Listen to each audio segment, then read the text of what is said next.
Before you even think about launching your product, there's one thing that will make or break your success. And most people completely mess this up. They rush to build their product first, then throw together some generic landing page at the last minute. But here's the reality: your product gets judged by your landing page quality, and if that looks amateur, your product will too. Now, with AI, everyone thinks making landing pages is easy. You just go to Cursor or Claude, type "make me a landing page." You get something with gradients and cards. But it looks exactly like every other AI generated site out there: boring, generic, and definitely not premium. Well, today I'm going to show you how to fix that.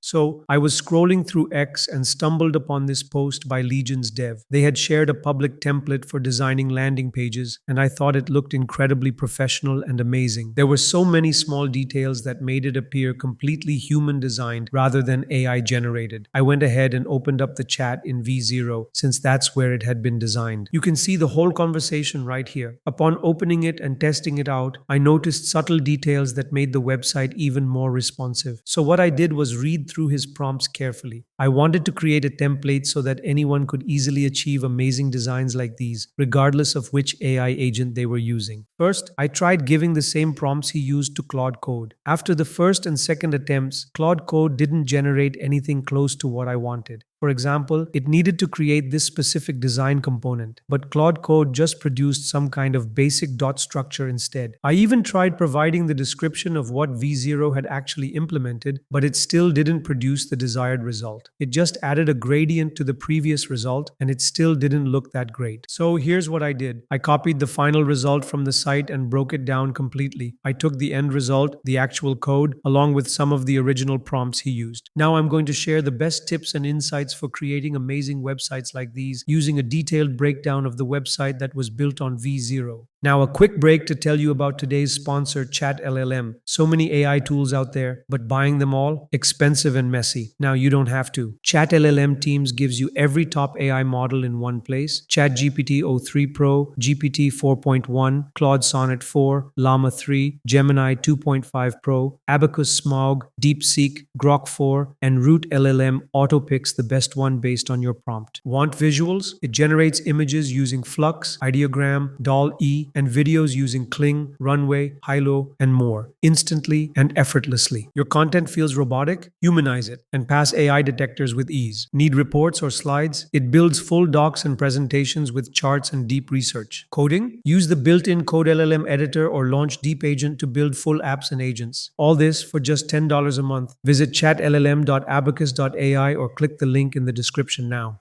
Okay, so the first thing you'll notice that makes this website look so good is the interactive background it has. I've seen AI generate backgrounds before, even gradients, but I haven't seen it make them this impressive. Looking into the code and his prompts, I found that he was using paper shaders, a library for creating these amazing looking backgrounds for websites. At first, I tried asking Claude Code to use this library and generate good backgrounds, but it failed. For some reason, it just didn't understand what actually looked better, unlike this example. Now, V0 did get this right on the first try, as you can see from his prompt. But when I gave the same prompt to Claude Code, it really messed things up. So here's what I did, and here's how you can generate these amazing backgrounds for your own website. First, you need to explicitly tell Claude Code that you're using paper shaders and specify the design clearly. The next step is to use this already prepared prompt. These details are actually what I extracted from his website. I went back to GitHub, used git ingest, and it basically transformed the repo into AI readable text. Since it's not a big repo, I then pasted it into Claude Code and had a focused conversation with it. I gave it the exact design you see here using this specific prompt, and it produced other amazing backgrounds with the same library. Don't worry about the prompts and resources. You'll find all of them in the resources section of this video. Essentially, in the context window of this chat, only the background details are included. That's more effective than just handing the entire code base to Claude Code. This is why I prefer this separation approach. I even had Claude Code implement a drop-down with different styles so I could show you the variety of backgrounds it came up with. For example, here's this water droplet moving across the screen. Then there are these small cell animations. They're moving really slowly, but they're still animating beautifully. There are different types of animations, and you can generate many variations with Claude Code. You can change the colors, ask it for different options, and experiment freely. The main thing I discovered was that after giving it this prompt, it unlocked some kind of improvement. Before this, most of the designs it generated had no animation whatsoever, but afterwards, the designs looked incredible. beautiful. Just look at this background right here. It looks absolutely amazing. This is what actually makes your landing pages beautiful. Amazing backgrounds, along with the other elements we'll discuss next.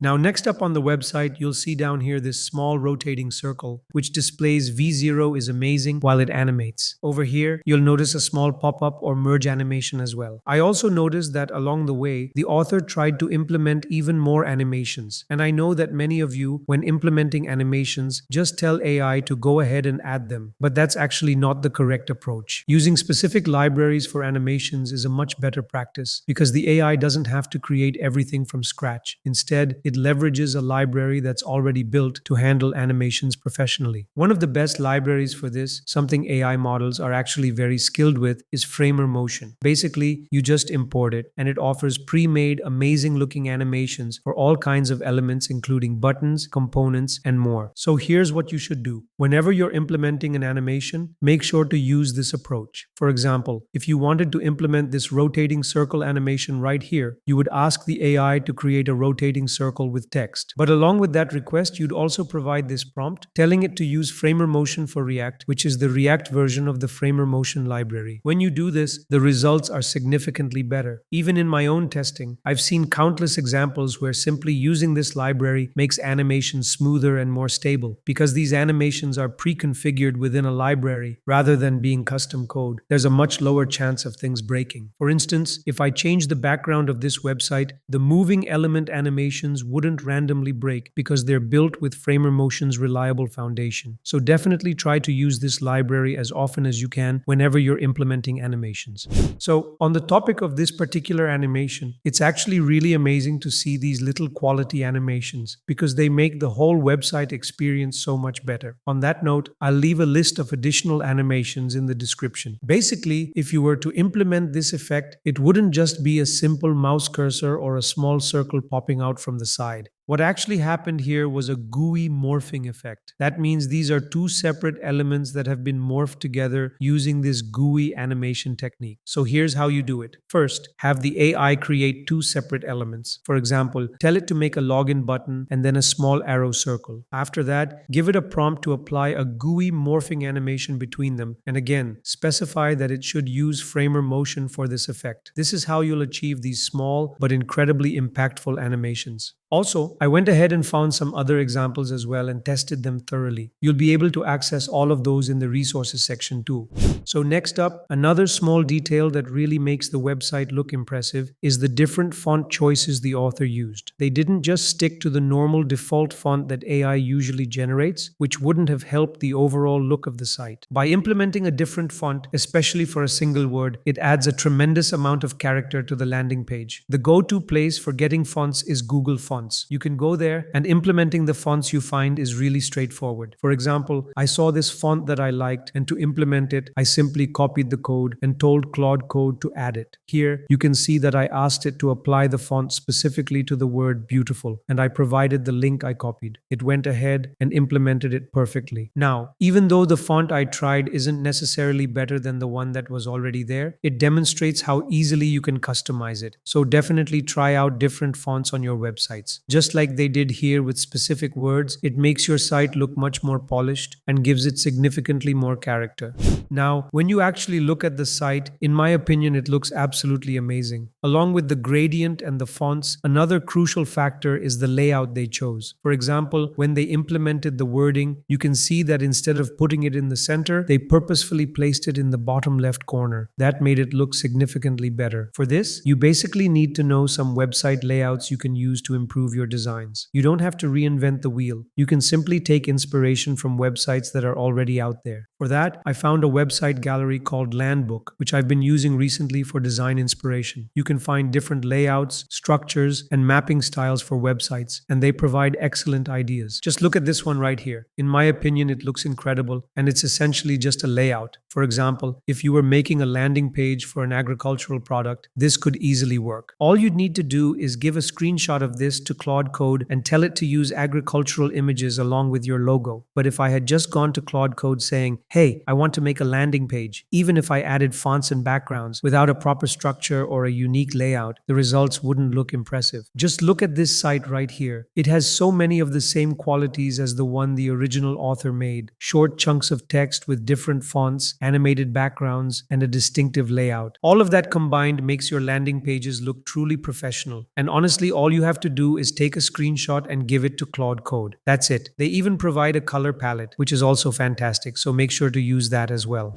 While I was looking at the chat from the author, I noticed how he implemented the V0 brand logo. He didn't just ask to implement the logo or provide an image. Instead, he supplied the SVG code for it. This is much better compared to the alternatives. The reason is that SVGs are represented in code since these logos are built from different shapes. This makes it much easier for the model to understand them compared to providing images and asking it to add those images. This also gives you extra flexibility. Adding icons and images as SVGs gives you access to additional features. You can animate these SVG icons using Framer Motion and create really amazing animated drawn icons. SVGs are easy to find and there are plenty of resources available. I'll list several of these resources. Take a look at this site where you can find a lot of SVG logos for different brands. If I want the V0 logo, I search for it and there it is. Clicking on it copies the SVG to my clipboard. When I go back to my terminal and paste it, I get the SVG code. From there, I can animate it or use it directly in my app. Besides icons, there are also many sites with SVG illustrations that look really amazing. They're important for certain sites, and while they weren't necessary in our case, they're still an amazing resource when building professional landing pages. Simply download these SVGs and provide them to Claude Code, and implementation becomes easy. Since SVGs are made of shapes, they're easily edited. Colors can be changed to match your brand, making them a really great resource. That brings us to the end of this video. If you'd like to support the channel and help us keep making videos like this, you can do so by using the super thanks button below. As always, thank you for watching, and I'll see you in the next one.